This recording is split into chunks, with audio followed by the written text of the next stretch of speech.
कहानी है रामपुर गांव की, जहां के मर्द महिलाओं को हमेशा नीचा दिखाने की कोशिश में रहते।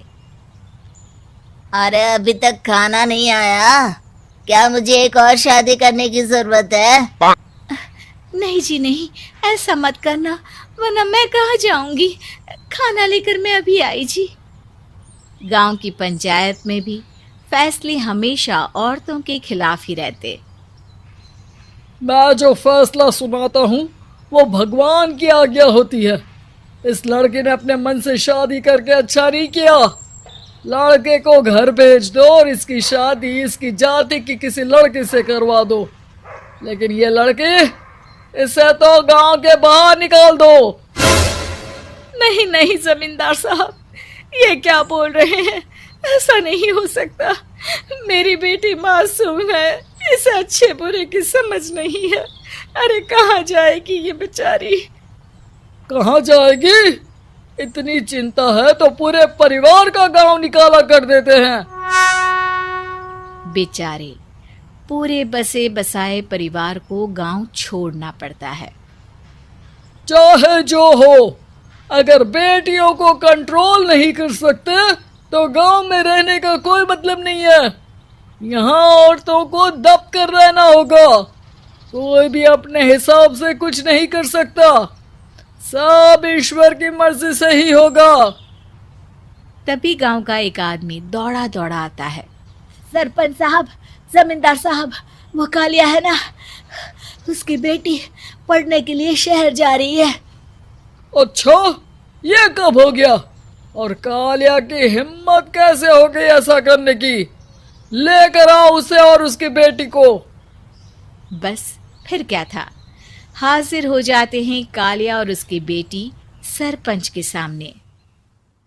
अरे कालिया, ये क्या सुनने में आ रहा है?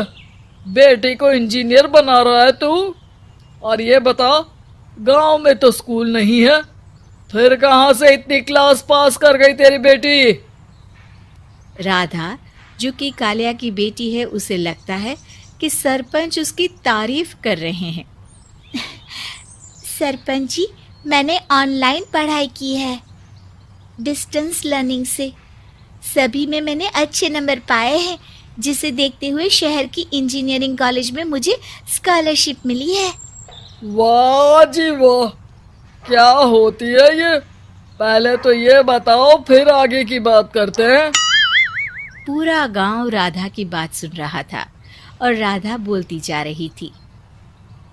तो ऐसे मैं फ्री में एक अच्छी शिक्षा लेकर गांव में जो कुछ परेशानियां हैं, जैसे बिजली, पानी और इंटरनेट जैसी समस्याओं के लिए काम करूंगी। मैं गांव को शहर से जोड़ने के लिए पुल का निर्माण करवाने का प्रस्ताव रखूंगी।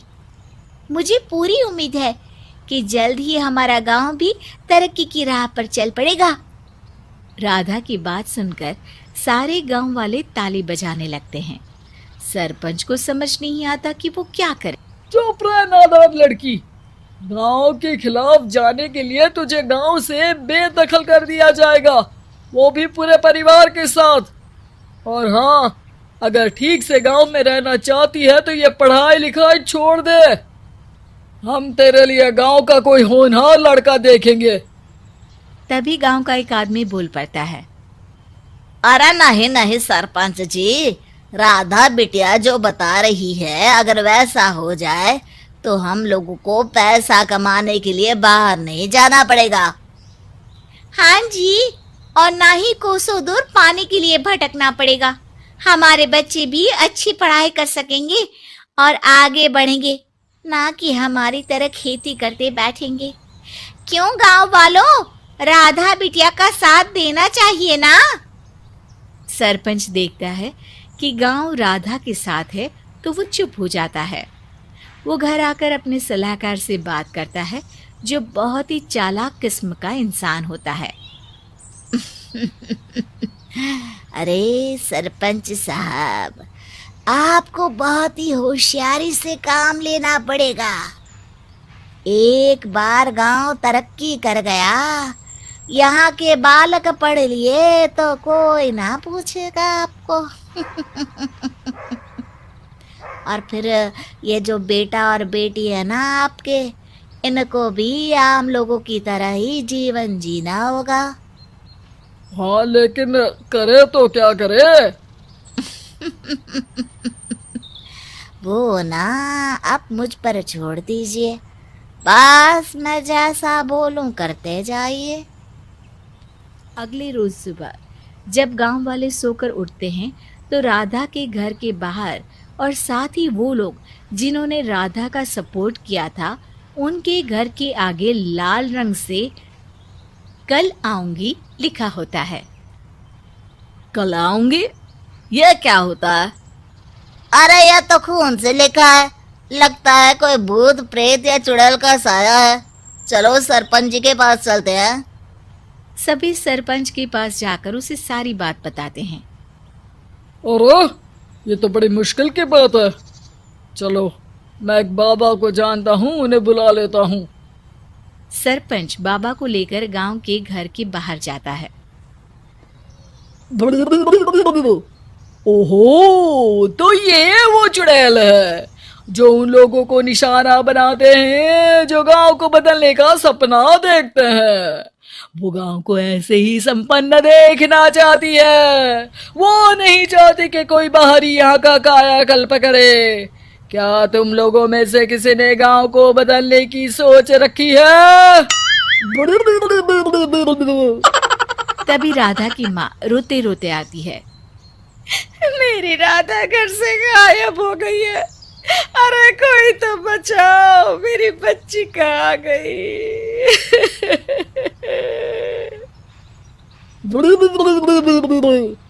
ले गई वो चुड़ैल, तेरी बच्ची को ले गई। अब वो उसे श्रापित करके छोड़ेगी, उस पर चुड़ैल का साया हो जाएगा। तभी बुरी सी हालत में राधा भी वहां आ जाती है। उसके बाल चुड़ैल की तरह फैले होते हैं और कपड़ों में खून लगा होता है। सभी राधा को देखकर डर जाते हैं। माँ, पता नहीं मुझे कौन उठा कर ले गया था। अरे दूर दूर हो जा चुड़ैल, अब हम लोग इस गांव में नहीं रुकेंगे। अरे कैसे बातें कर रहे हैं आप? कल तो आप मेरे भरोसे गांव का हुलिया बदलने, अपने बच्चों को पढ़ाने और तरक्की उन्नति की बात कर रहे थे, तो आज क्या हो गया आपको? ये फिर तुम लोगों को बहकाएगी। ये चुड़ैल गांव में आ चुकी है, ऐसे ही ये तुम्हारे घर के बच्चों को भी ले जाएगी। गांव वाले राधा को गांव से बाहर निकाल देते हैं।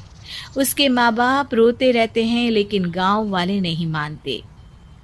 मैं भी अपनी बहन के साथ गांव के बाहर रहूंगा, लेकिन वो पढ़ाई नहीं छोड़ेगी। वहीं सरपंच के घर पर सलाहकार कहता है।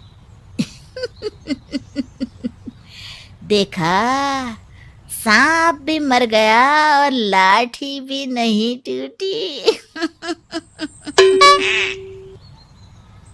लेकिन अगले ही दिन सरपंच के घर के बाहर भी वही शब्द लिखे होते हैं और फिर सरपंच की बीवी कहती है, हमारी बेटी को किसी ने अगवा कर लिया है। तभी राधा का भाई वहां आ जाता है। अरे गांव वालों, मैंने सरपंच जी की बेटी को देखा था, वो चुड़ैल उसे उठाकर ले जा रही थी। अरे क्या मजाक कर रहे हो? नहीं नहीं सरपंच जी, आप नहीं जानते, वो चुड़ैल अब आपकी बेटी में आ जाएगी, जैसे राधा के अंदर आ गई थी। तभी सरपंच की बेटी वैसी ही हालत में वहां आती है जैसे राधा आई थी। पापा, पता नहीं कैसे मैं गायब हो गई थी।